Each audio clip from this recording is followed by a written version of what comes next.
Welcome to video 2 in this special video series where you're going to watch me wholesale a house start to finish virtually from my home office in Puerto Rico on a house all the way in Virginia. On this part 2 video, I'm going to show you how I found and secured a cash buyer for my deal live. All of that and more coming up.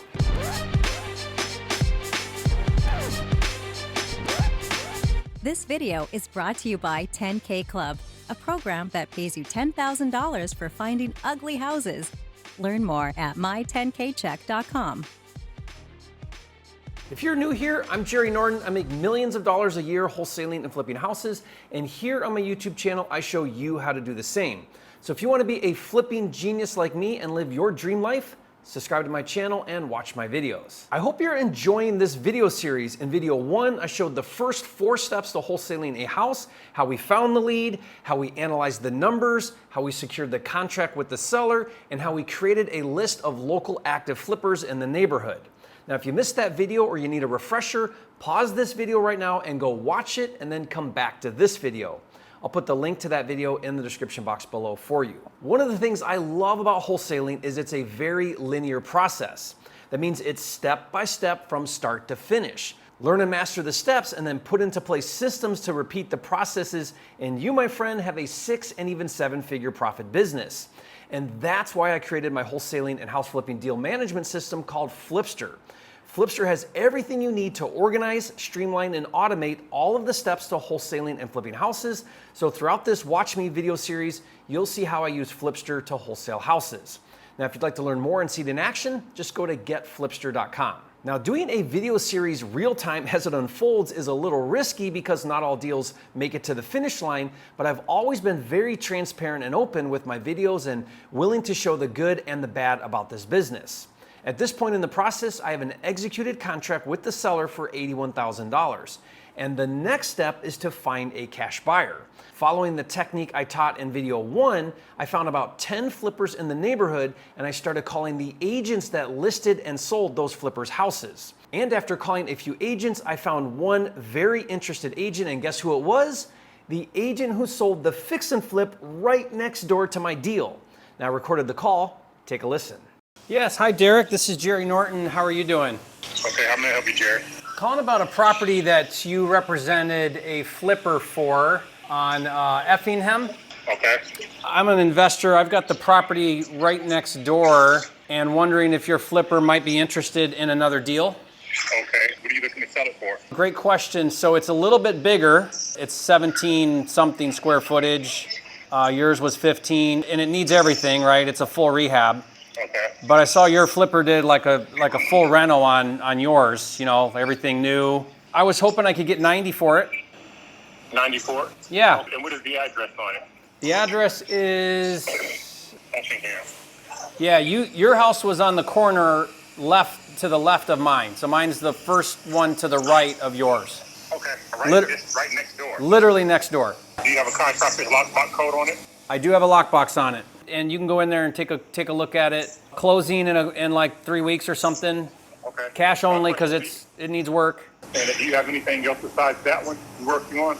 I'm always getting deals. Yeah, I'd love to bring you stuff. Keep me on the radar, and what I'll do is I'll give my client a call. We'll probably go out there today if you give me the information. Depending on what the numbers are looking like, we could probably work something out. Okay, so they're looking for more deals. They're actively flipping? Correct. Yeah, okay, great. All right, and your name again? Jerry. Jerry, can you just text me your information, Jerry? Yeah, I'll text you my name and phone, and I'll text you that lockbox code. I've got some other people interested. How soon can you get me an answer? We'll go out there today, and then hopefully I can give you an answer. We'll give you an answer today. Awesome. Okay? Sounds good. Thank you, sir. All right, thank you. Talk to you soon. Bye. Now that was a great connection. Not only did he say that he'll look at it today, but he even asked if I had any other deals. That tells me his cash buyer is looking for more deals, or maybe he knows other cash buyers looking for deals. And I told him I wanted $90,000 for it, which, remember, I have the contract for $81,000. So about an hour or so later, he called me and he gave me an offer. Take a listen. All right, calling you back about the property. Yeah, were you able to get out there? My client was able to get out there. He had a couple of questions. Has the house had fire damage? Was in a fire or anything like that? I don't know. Not that I'm aware of. He said he was looking at the bathrooms and the main bathroom to the left. That there was it looks like there was probably fire damage at one point.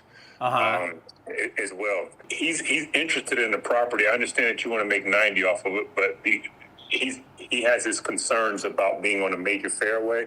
Mm-hmm. We all know that being on a major fairway, it takes away from a bigger pool of people, especially a house that big. You're going to have family. And then it's going to take kids, or it's going to turn away a lot of people from the last property that he did. The last one was on that same road right next door. Yeah. But the thing is, when we sold that, we had a lot of challenges. Trying to sell that. Yeah. Feedback was they didn't like the busy road. The busy road was the biggest ordeal, and he had to hold it longer than what he had wanted to actually do. He said the best that he will come, he can purchase the house is probably around $80,000. Okay, so 80 is the number he'll do, and he can get it closed in 2 weeks. Okay, that's the best he can do, though. Yes. And he's fine with an assignment? He's fine with an assignment. Okay. He said he just wants to do an inspection, but it's not contingent upon the sale. He just wants to get in there and just make sure he goes into that crawl space and see what's going on in there. He said 80. He said it'd take him 2 weeks. He can close. He can have it signed, sealed, and delivered, and we can go from there. Okay. Give me a minute to get back to you. I mean, really was hoping to get 90, but let me see what I can do. Okay, just give me a call back and let me know. Time is of the essence for both of us. Yeah, definitely. Okay. Sounds good. Thank you, sir. Okay, so like any good negotiator, he pointed out some of the big issues such as fire damage and a busy road, and that is a smart technique to justify his low offer, which was $80,000. And notice I asked, is that the best he can do? To which he replied, yes. So my response was, okay, give me some time to get back to you. Now, this agent knows what he's doing, and I know he knows what he's doing. So when I said, okay, give me some time, I'll get back to you, what I really said was, I'm going to find a better buyer. And we left it at that, and I continued calling other agents who represented flippers in the area. But then he called me back about 30 minutes later with a higher offer. Take a listen. So I had to talk with my client, and pretty much, I don't know, just from the vibe that I got from you, that 80 wasn't in your budget plan. What is the best that you can do besides 90? Yeah, great question. My problem is I've got some interest at 90. 4 or 5 guys are kind of excited about it. It's going to take a day to see if they're serious and willing to commit. So, I don't have much room on it. That's the other issue. I don't have a lot of room on it. So, I mean, if you could tell me right now 90, I'll cancel anybody else going out there. I'll tell them you're too late, it's gone. But if you really want to get less than that, I'm probably going to have to give it another day and just see what happens. Okay. Let me go back to him and just let him know, because I was telling him, I said, listen, he's probably going to, this is the thing, you're going to probably miss out on the deal because he's probably going to be, searching for other people to, see if he can get the 90 for it. And we're close, yeah. Like if you want it, don't miss out over a couple thousand, right? I mean, maybe you can. 10,000. Yeah, but it's not like we're off by a lot. So my question to you, 85 wouldn't seal the deal? If I can get him to come up to 85? I mean, I could let you know tomorrow. That's all. Okay. Well, just say less. I'll give you a call back in the next 10, 15 minutes. Okay? Perfect. Thank you, sir. Right. Thank you. So as soon as he called me back and he asked me what was the best I could do, I knew I had him. He was calling me, not me calling him. I knew his buyer wanted this deal. So I told him, hey, I have some other interested buyers, but if you'll commit right now to 90,000, it's yours. But if you want less, you'll have to wait and you might miss out. Now he even tried again at 85,000 and I told him, maybe I'll let you know tomorrow. Again, I'm communicating to him that I'm gonna keep looking for a higher paying buyer. So then 10 minutes later, he called me back. Take a listen. Hey, how's it going? He's going to do the 90. Okay. It's just going to be contingent upon a home inspection, just so he can make sure that all the numbers still line up, and we'll go from there. He wants to have a contingency, though? we're not asking for any repairs or anything like that. It's kind of like just want to No, I know, but if he's got a contingency based on inspection, then 5 days from now he could. It's not a contingency. He just wants to have he just want to do an inspection on it. So we're letting you know that we're going to be doing an inspection on it. It's not going to be a contingency. It's not contingent on his contract. It's not going to have a contingency. Correct, no contingency. And he's willing to put down some earnest money. I think he said he'll put down $1,000 earnest money. Okay, that's not very much earnest money. See, at this point, I feel like he's meeting you with everything that you want. I do feel like it's fair all the way around. Okay. $1,000 EMD. You're not budgeting on anything, and he's coming up to what you're wanting, and so forth. So that's fair. I do think it's a fair ordeal, and just go from there and then close in 2 weeks. He normally closes everything through Kaplan Law. Okay, can you No, are they fine with an assignment? They're not going to have any issues? No, they're not going to have any issues. Okay, text me their info. We'll open escrow there. Okay, all right, no worries. Give me that info because I need to get them over the original contract, and then we need to do an assignment with your buyer. Okay, no worries. So I don't know if I have your email. Text me that. Do you want to be the go-between still, or do you want me to deal with him direct, or how do you want to handle it? Normally, I'll still be the go-between. Okay. And, we handle everything that way. Okay. Okay, so then I'll communicate with you. I'll get that over to you. Okay, and he'll put that $1,000 earnest money with the attorney, and you'll get me confirmation that it's there. Correct. I have a transaction coordinator that I work with on all my stuff. She's really great. I may just put her in touch with you directly. Okay. And because she's got everything, and then she can work with you and your attorney guy, get it to the closing table. Okay, no worries. So just get that to me, and I'm going to text you my email now. All right, thank you. Let's do it. Okay. You're welcome. Talk to you soon. Bye. So he accepted the $90,000, and then we talked about some of the other terms. Now notice I wanted to make sure he didn't have an inspection contingency. That would mean he could back out later, and I didn't want to do that. So I made sure there weren't any contingencies. The one thing I didn't like was that he only wanted to put down a $1,000 earnest money deposit. That means if he doesn't perform for whatever reason, he would forfeit his earnest money, but normally $1,000 is way too low. I want a bigger commitment from a cash buyer. Typically, I want to get at least $2,500 to $5,000 on a $90,000 deal, but the agent pressed me stating that his buyer had already come way up to my price and I needed to give him something back in return, which was a good move on the agent's part. So I accepted, but I'm not going to lie, $1,000 earnest money does have me a little bit nervous. I hope that doesn't come back to bite me in the butt. We also talked about who would handle the closing. Now, some states close real estate transactions with title companies, and some close with attorneys, and some both. Virginia is an attorney state, and since the agent was fine with doing an assignment and said that his buyer's attorney does closing assignments all the time, I decided to go with the buyer's attorney company of choice. Now, this is referred to as opening escrow, and it's very important you use a wholesaler-friendly title company that is accustomed to doing assignments.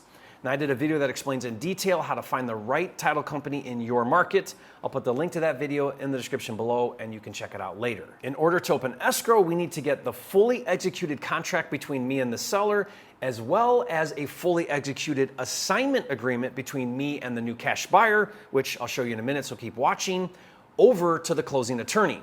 Once they have both those executed documents, they will open escrow, which consists of running a title search to make sure there aren't any issues that may prevent or delay the closing. I would say about 25% of deals never close due to liens or other issues on title. As of this recording, we are still waiting on title, so I've got my fingers crossed.